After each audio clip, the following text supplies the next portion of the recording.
বলতে না পারা অনুভূতি। রাহনুমা 99। কেন আসে দিন তোকে কাছে না পাওয়া, কেন আসে দিন তোকে চোখে হারাবা। গ্রামের ভোরগুলো সবসময় একটু অন্যরকম হয়। কুয়াশার চাদরে ঢাকা সরু মাটির রাস্তা, দূর থেকে ভেসে আসা আজানের ক্ষীণধ্বনি, আর শিশির ভেজা ঘাসের উপর দিয়ে হেঁটে যাওয়ার ছোট ছোট পায়ের শব্দ। সেই পরিবেশেই বড় হচ্ছিল একটা ছেলে, নাম সুফিয়ান আহমেদ অপূর্ব। যদিও সবাই তাকে অপূর্ব নামেই জানে। ছেলেটা ছিল ভীষণ শান্ত স্বভাবের, চোখে ছিল অদ্ভুত এক মায়া। গ্রামের মানুষ তাকে নিজের সন্তানের মতোই ভালোবাসত। মাত্র 9 বছর বয়সে অপূর্ব ভর্তি হয়েছিল গ্রামের এক মাদ্রাসায়। অভাবী পরিবারের সন্তান হওয়ায় গ্রামের এক বিত্তবান পরিবারে সে লজিং থাকত। সেখানেই প্রথম পরিচয় সানজিদার সাথে। সানজিদা সেই পরিবারের ছোট মেয়ে। মেয়েটা তখন খুবই ছোট, চঞ্চল, দুষ্টু আর সারাক্ষণ হাসি খুশি। কিন্তু আশ্চর্যের বিষয় ছিল, সবার সাথে দুষ্টুমি করলেও অপূর্বর সামনে এলেই সে কেমন যেন শান্ত হয়ে যেত। সানজিদার মা অপূর্বকে নিজের সন্তানের মতোই দেখতেন।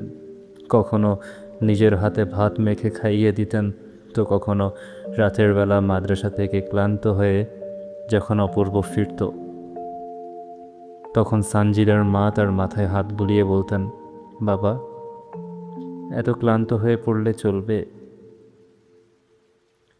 অনেক রাতে খেতে এসে কখনো কখনো অপূর্ব ঘুমিয়েও পড়ত। তখন সানজিদার মা তাকে নিজের কোলে মাথা রেখে ঘুমন্ত অবস্থায় খাইয়ে দিতেন, যেন সে নিজেরই সন্তান। ছোট সানজিদা পাশেই বসে অপূর্বকে তাকিয়ে তাকিয়ে দেখত। হয়তো তখনই অজান্তে কোথাও একটা অনুভূতির জন্ম নিয়েছিল। প্রতিদিন সকালে অপূর্ব মাদ্রাসায় যাওয়ার সময় সানজিদাকে সঙ্গে নিয়ে যেত। একই রাস্তা, আগে সানজিদার মাদ্রাসা, তারপর অপূর্বর। সানজিদা হাঁটতে হাঁটতে হাজারটা কথা বলতো আর অপূর্ব চুপচাপ শুনত। কখনো ওড়না ঠিক করে দিত, তো কখনো কাদামাটির রাস্তা পার করে দিত। শিশির ভেজা সেই সকালগুলোতে দুজনের ছোট ছোট পায়ের শব্দে যেন পথ ও মায়ায় পড়ে যেত তাদের। সময় থেমে থাকে না। অপূর্ব বড় হতে লাগলো, আর ভেতরের সেই অচেনা অনুভবটাও ধীরে ধীরে রূপ নিতে লাগলো এক গভীর আবেগে। কিন্তু যতদিন এসে বুঝলো সে সানজিদার মায়ায় পড়েছে, তাকে ভালোবেসে ফেলেছে, ততদিনে ভাগ্য তাদের মাঝে দূরত্ব লিখে দিল। উচ্চশিক্ষার জন্য অপূর্বকে গ্রাম ছেড়ে চলে আসতে হলো রাজধানী ঢাকায়। বিদায়ের দিন সানজিদা শুধু এতটুকুই বলেছিল, আবার আসবে তুমি? অপূর্ব হাসার চেষ্টা করেছিল অনেক, কিন্তু সেদিন তার বুকের ভেতরের ওই চাপা ব্যথা আর অনুভূতিটা তাকে কাঁপিয়ে তুলেছিল। বলতে পারেনি কিছুই, বাস নীরবে মাথা ঘুরিয়ে চলে এসেছিল। ঢাকা শহরটা মানুষকে খুব দ্রুতই বদলে দেয়। ব্যস্ত রাস্তা, হাজারো মানুষের ভিড়, নিয়ন আলোর শহর, সব কিছুর মাঝেও অপূর্বের ভেতরটা ছিল শূন্য।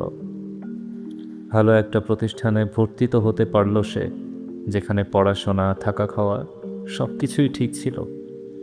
তবুও রাতের পর রাত সে ঘুমোতে পারত না। ঢাকার ফুটপাত ধরে হাঁটতে হাঁটতে হঠাৎ দূর থেকে কোনো মেয়েকে দেখলে তার বুক ধক করে উঠত। সানজিদা? সে ছুটে যেত, কাছে গিয়ে বুঝত, না, এটা সানজিদা না। তারপর বুকের বাপাসটা যেন হঠাৎ করেই ভারী হয়ে যেত তার।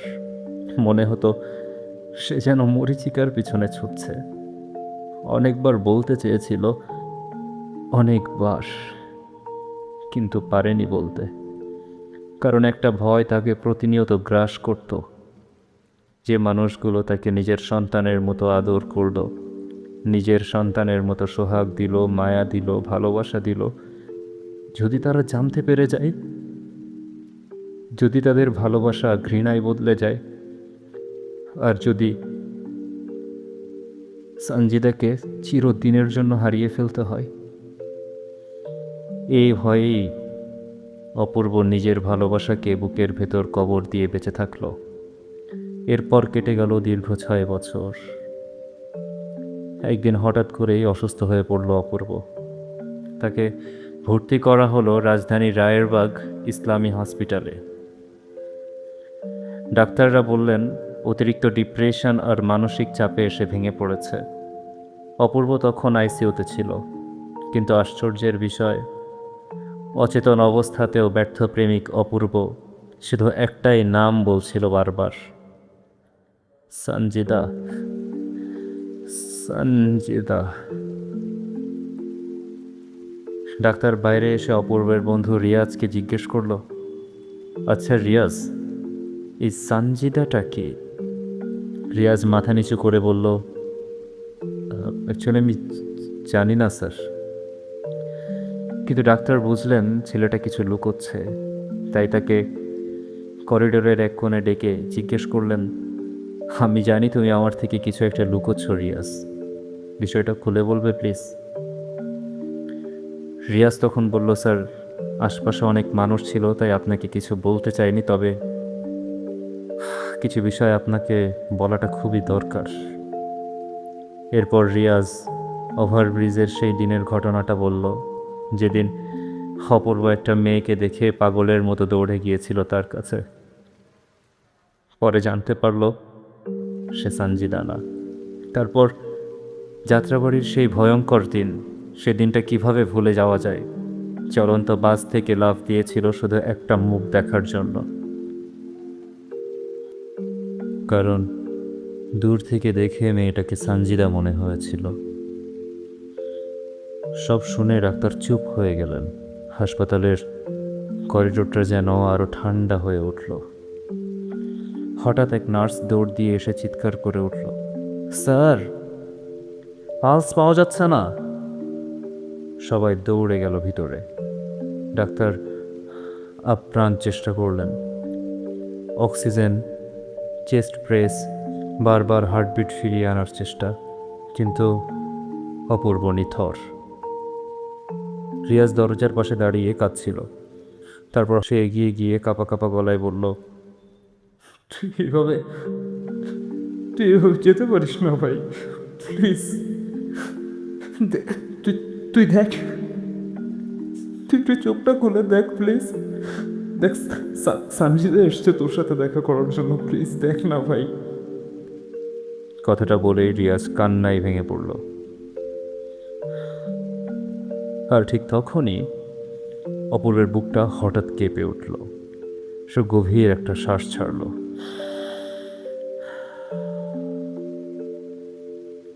ডাক্তার হতবাক। যে ছেলেটাকে মৃত ঘোষণা করতে যাচ্ছিলেন তারা, সে আবার বেঁচে উঠল শুধুমাত্র একটা নামের জন্য। ধীরে ধীরে চোখ খুলল অপূর্ব। ক্লান্ত চোখে চারপাশ তাকালো। হয়তো সে সত্যিই সঞ্জিদাকে খুঁজছিল, কিন্তু কোথাও তাকে পেল না। তারপর আবার আস্তে আস্তে চোখটা বন্ধ করে ফেলল। 4 দিন পর হাসপাতাল থেকে রিলিজ পেল অপূর্ব। সুস্থ হতেই সে ছুটে গেল নিজের গ্রামে। সেখানে গেল যেখানে তার শৈশব কেটেছে, তার বলতে না পারা অনুভূতি জন্মেছে। কিন্তু সেখানে গিয়ে সে থমকে দাঁড়ালো। বাড়িটায় তালা ঝুলছে, চারদিক নিস্তব্ধ। অপূর্বের বুকের ভেতরটা যেন হঠাৎ করেই ভার হয়ে উঠল। তার স্বপ্নগুলো, তার সব চাওয়া পাওয়া মুহূর্তের মধ্যেই যেন চৌচির হয়ে গেল। সে পাগলের মতো আশপাশের মানুষদেরকে জিজ্ঞেস করতে লাগলো,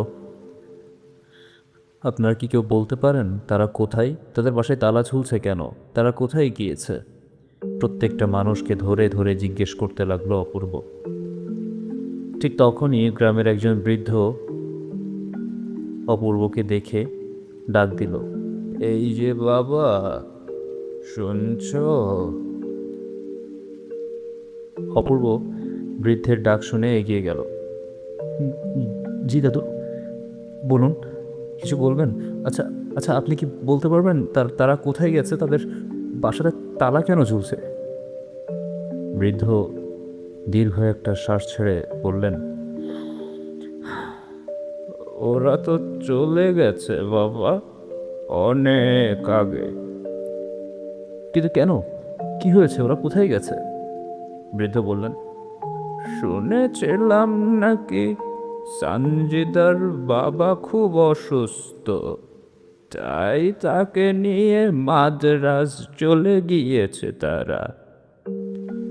কি বলছেন? সঞ্জিদার বাবা অসুস্থ মানে? কিভাবে আর কবে হলো এসব? অপূর্ব কথাগুলো কাঁপা কাঁপা গলায় বলল। তাহলে ফিরবে কবে? বৃদ্ধ মাথা নেড়ে বললেন, বলতে পারবো না বাবা, জানি না, হয়তো নাও ফিরতে পারে। সেদিন গ্রামের রাস্তা দিয়ে ঘরে ফেরার সময় শুনছিলাম কিছু মানুষ নাকি তাদের সাথে যোগাযোগের অনেক চেষ্টা করেছিল বাবা, কিন্তু কোনো লাভ হয়নি। অপূর্ব শুনে পাথরের মতো হয়ে গেল। নীরবে তার চোখ দিয়ে অশ্রু ঝরছিল। সে যেন পাথর হয়ে গেছে, বা হয়তো পাথরের থেকেও কঠিন। এক মুহূর্তের জন্য তার কাছে গোটা পৃথিবীটা একটা নরক মনে হচ্ছিল। অপূর্ব সব আশা ছেড়ে আবারও রওনা দিল ঢাকার উদ্দেশ্যে। যখন সে ট্রেনে উঠল, জানালার পাশে বসে আনমনে তাকিয়েছিল সে বাইরের দিকে।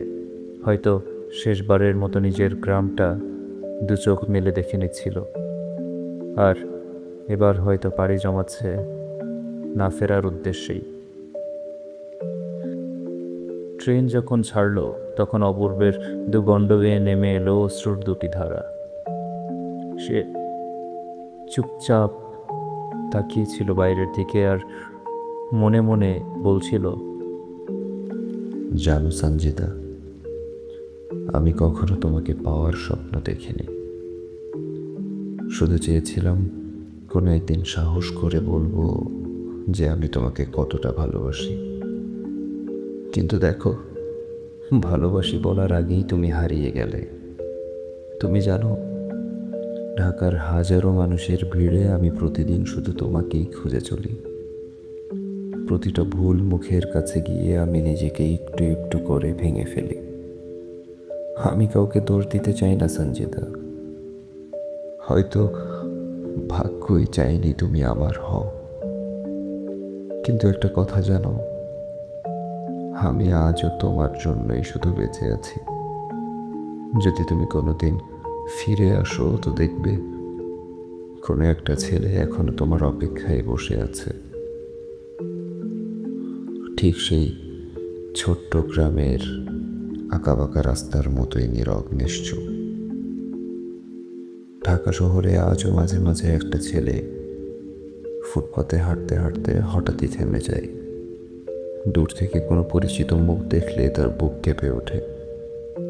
তারপর কিছুক্ষণ তাকিয়ে থেকে চুপচাপ মাথা নিচু করে আবারও হাঁটতে শুরু করে, কারণ সে জানে সব ভালোবাসা জীবনে পূর্ণতা পায় না।